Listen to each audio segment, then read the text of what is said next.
Con el permiso de la presidencia. Adelante, diputada Yolis. En esta, la máxima tribuna del país, venimos a hablar y recordar uno de los eventos históricos clave en la lucha de los trabajadores por sus derechos. El decreto del 9 de abril de 1915, en el que el general Álvaro Obregón establecía por primera vez en nuestro país un salario mínimo. Luego de la Revolución Industrial, la creciente clase obrera, el proletariado en México, fue víctima de los abusos de los grandes propietarios. Una especie de esclavismo moderno reinaba en el supuesto apogeo industrial, que incluso muchos conservadores ahora admiran. Ese apogeo en el porfiriato en realidad fue a costa de la explotación de los obreros e incluso campesinos sin tierra.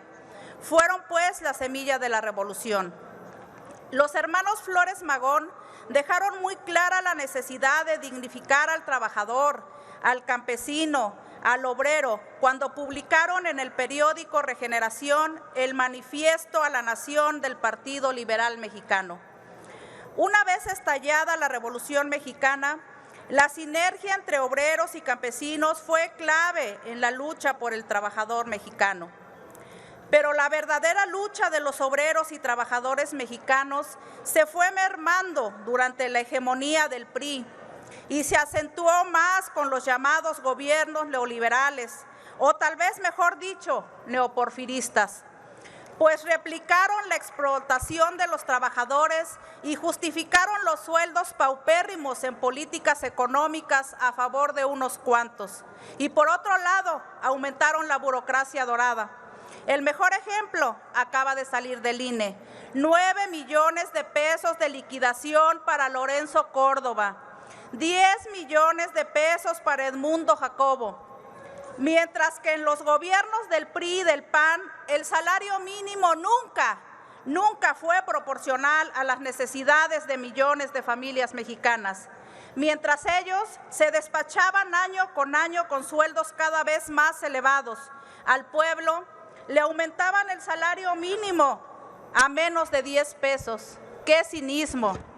Trataron de justificar sus ridículos aumentos mintiéndole al pueblo con que un monto superior podría generar inflación, desempleo y afectar la competitividad de las empresas. Pero la cuarta transformación sí vino a cambiar la realidad de los mexicanos. Demostramos cómo mintieron al pueblo.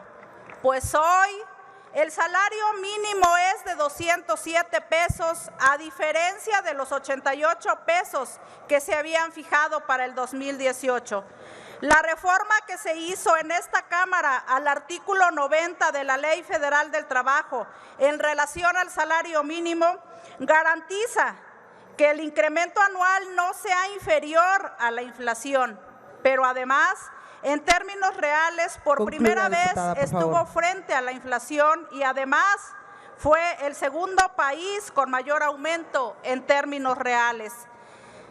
Y estos aumentos no han generado una hiperinflación directa, el monstruo con el que siempre quisieron asustar al trabajador. Concluyo. Hoy el salario mínimo es el salario digno del pueblo y que no se nos olvide nunca, Calderón hundió al país con salarios mínimos precarios y además pactó con el narcotráfico. ¿Es cuánto, presidenta?